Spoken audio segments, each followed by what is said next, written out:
All right, so let's dive into Whirlpool Corporation. I was being curious about this company. I mean, we all know their appliances, right? Like everybody's got a Whirlpool or a KitchenAid something in their house. Yeah.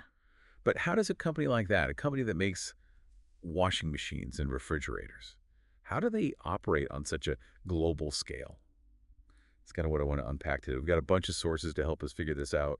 We've got their 10K and 10Q reports. I even dug up this deed of amendment. So yeah, just think of this as like a behind-the-scenes look at how Whirlpool makes money, what their biggest expenses are, and that makes them stand out because there are a ton of appliance companies out there. Yeah, you're totally right. It's easy to just use these appliances every day Yeah, and not really think about the business behind it, but it's surprisingly complex. exactly. So first things first, where does all their revenue come from? I know they're a global company, Yeah.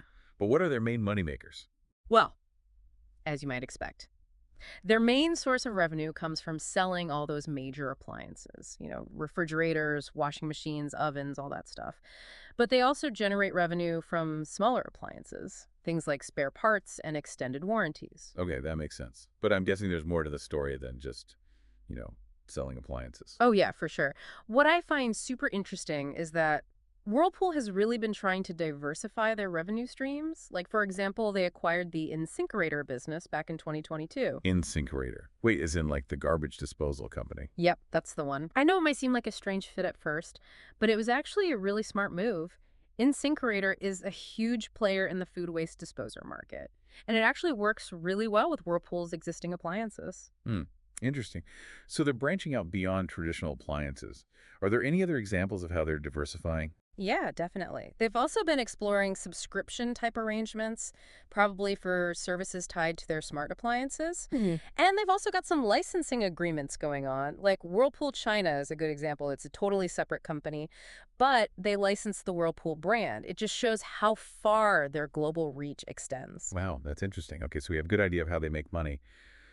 But what about the costs involved? I imagine for a global company like Whirlpool, those costs must be pretty significant. Absolutely. Their biggest expenses actually fall into two main categories. You've got the raw materials and manufacturing costs, and then what's known as SG&A, which stands for selling, general, and administrative expenses. Okay, so break that down for me a bit. What actually goes into those categories?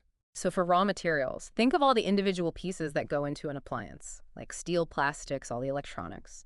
Then there's also the cost of labor for the manufacturing. And of course, energy costs are a factor too. Now for SG&A, that includes a bunch of stuff, like all the marketing and advertising, salaries, logistics, basically all the behind-the-scenes costs of running the business. I bet those costs can fluctuate quite a bit, especially with all the supply chain issues we've seen globally. Oh, yeah, you're absolutely right. In 2023, Whirlpool actually saw a pretty big increase in those SG&A costs. And there were a few reasons for that. Some changes to their product lineup, employee compensation, and they've also been investing more in marketing. So they're putting money into growth and innovation even with those rising costs. Yeah. But I am curious, what is it about Whirlpool that makes people choose their products over all the other appliance brands out there? That's a great question, and it really gets at the core of their value proposition to customers. I'd say Whirlpool offers a few key things: strong brands with global recognition, innovative features, and a real commitment to sustainability. Okay, I like that. Can you go into a bit more detail about each of those? Sure, first off, they've built up a portfolio of brands that people really trust. Names like Whirlpool, KitchenAid, Maytag. And each of those brands targets a slightly different part of the market, so they have a variety of price points and features to choose from. That makes a lot of sense. Yeah. But what about the innovation side of things? How are they staying ahead of the curve? They're really investing in connected appliances, Hmm. energy efficient technology, and anything that makes the user experience more convenient. So things like smart refrigerators that you can control from your phone. Exactly. And they're also trying to be more sustainable in how they do things. Like they have a carbon offsetting program for their refrigerators in North America. They're starting to use recycled plastics in some of their products. And they're even participating in voluntary carbon offset markets. That's really cool. It seems like they're appealing to the environmentally conscious consumer. But a lot of companies are doing that these days. So how are they differentiating themselves from competitors who are doing similar things? Well, one thing they're focusing on is optimizing their regional presence and distribution. They're constantly tweaking their supply chain to make it more efficient. And that allows them to get products to customers quicker and cheaper. Ah, so it's not just about having the best features, it's also about getting those products into people's homes efficiently. Exactly. And they have this whole philosophy they call productivity for growth. And that's been a key driver in reducing costs since 2017. Okay, I see. Now, I did notice in the reports that they've had some legal issues, particularly in Europe. Something about a competition investigation and some trade customer insolvency cases. You're right. Those cases just highlight how complicated it can be to operate globally.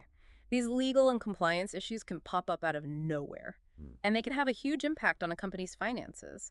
It definitely shows that even a huge company like Whirlpool is not immune to these kinds of challenges.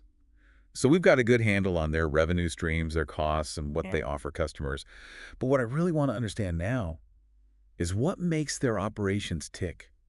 What are the behind-the-scenes things they do that make them successful? Well, that's where things get really interesting. I mean, behind all those appliances that we know and love, there's this whole network of global manufacturing, intricate supply chain management, and they're constantly working on research and development. Okay, let's break down those layers. I want to see how it all works. Yeah, so like behind all those familiar appliances, you've got this whole system that's working to get them to our homes, Hmm. from the factory all the way to our kitchens and laundry rooms. Kind of mind-blowing when you think about it. All those moving parts, all the coordination that must be involved. Oh, yeah, for sure.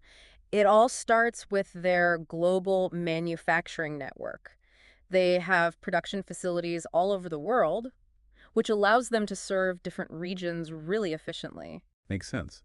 But I can only imagine how complex it must be to coordinate production on that scale. Oh, absolutely. I mean, just think about it. They're sourcing thousands of parts from all these different suppliers all over the globe. And that's where supply chain management becomes super important. It's like a giant puzzle. Every single piece has to fit together perfectly. And if one piece is missing or delayed, it can mess up the whole thing. Yeah, that sounds like a logistical nightmare, especially with all the supply chain issues we've seen lately. Totally. They've had to deal with everything from port congestion to raw material shortages. And then on top of that, there's always pressure to optimize logistics, shorten lead times, and make sure they can deliver those appliances to customers on time. Wow, it's like a constant balancing act. It really is. I mean, clearly they're doing something right. They wouldn't be a global leader if they weren't good at managing all that complexity. Exactly. And we can't forget about research and development. That's what drives innovation. And Whirlpool is constantly investing in new technologies, always trying to come up with the next big thing. So that's where all those cool connected appliances come from, and all those energy-efficient features we were talking about earlier. Yeah, exactly. Their R&D teams are always working on something new, from smart sensors and better controls to more sustainable materials and processes. It's amazing to think about all the work that goes into that. Right. But it's not enough to just develop new products. They also have to convince people to buy them. Ah, yes, the marketing and sales side of things. Yep. That's a huge part of their success, too. They have to build brand awareness, explain the benefits of their products, and reach customers through all sorts of different channels, both online and offline. So it sounds like it all comes down to a few key things: global reach, efficient operations, continuous innovation, and really strategic marketing. You got it. And I think when you understand all these moving parts, you really start to appreciate how a company like Whirlpool works, how they manage to bring these everyday appliances into our lives. Totally agree. It's been really eye-opening to get this behind-the-scenes look. But now I'm curious about something else. We've talked a lot about how they operate, but what about their financial performance? Are they actually as profitable as their size suggests? Ah, that's a big question, isn't it? And the answer, well, it's a bit complicated.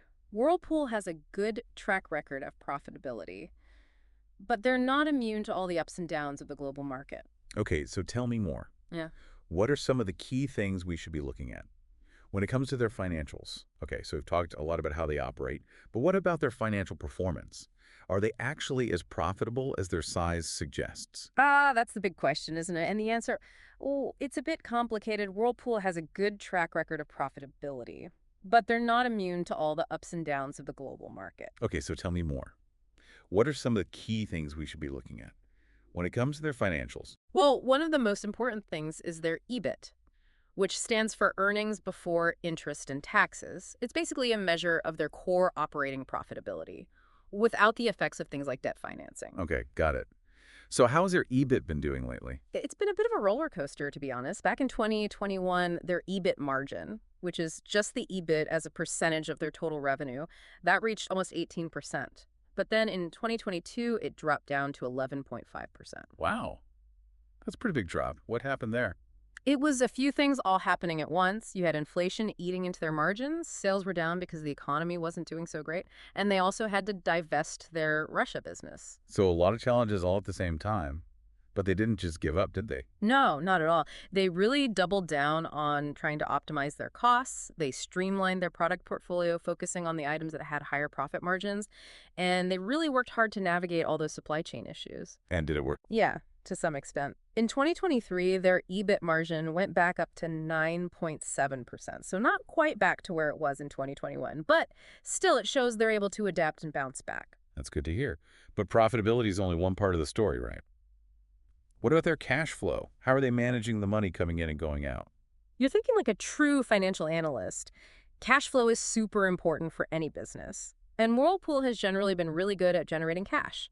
Their main source of cash comes from their operating activities, which is basically the profit they make from selling appliances and services. Okay, and what are they doing with all that cash? Well, they're investing a lot of it back into the business, things like new equipment for manufacturing and research and development. They also use some of it to pay down debt, and of course they pay dividends to their shareholders, and sometimes they even buy back some of their own stock. That makes sense.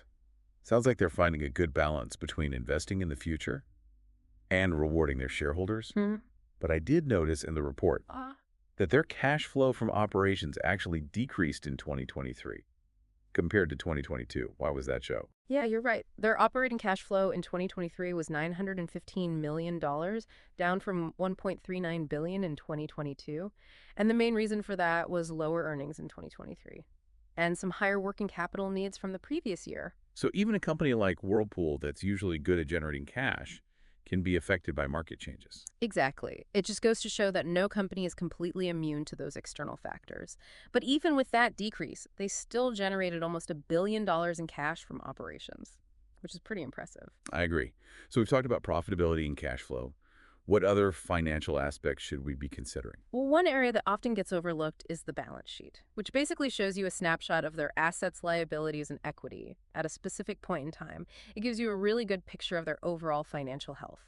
Okay, so what does Whirlpool's balance sheet tell us? One thing to keep an eye on is their debt level. Like a lot of big companies, Whirlpool uses debt to finance its operations and investments. And while debt can be a useful tool, it also comes with risks. So how do you know when a company has too much debt?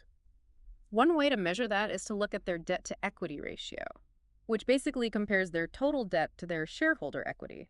The higher the ratio, the more leveraged they are, which can be good when things are going well, but it can also magnify losses when things take a downturn. So a high debt to equity ratio is something to be wary of. Exactly. Are there any other metrics we should be paying attention to? Yeah, another important one is their interest coverage ratio, which measures how easily they can cover their interest expenses.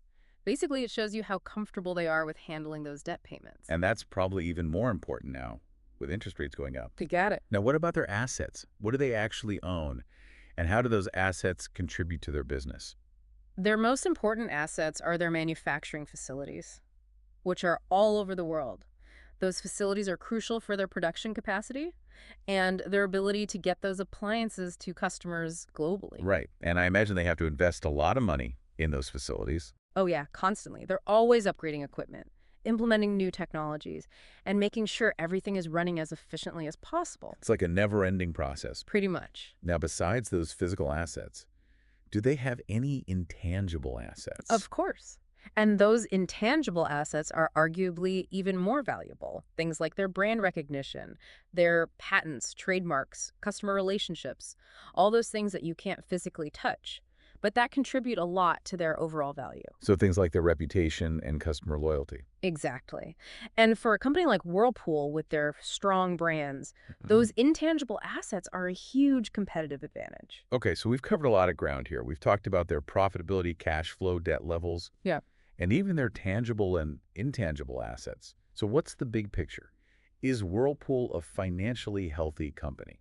Overall, I'd say yes. They've got a good track record of financial performance. They're making a profit, managing their debt well, and they're investing in future growth. But like any company, They're not without challenges. And what are some of those challenges? Well, the appliance industry is very competitive. They've got big rivals and new startups to contend with. And then there's the global economy, which can be unpredictable.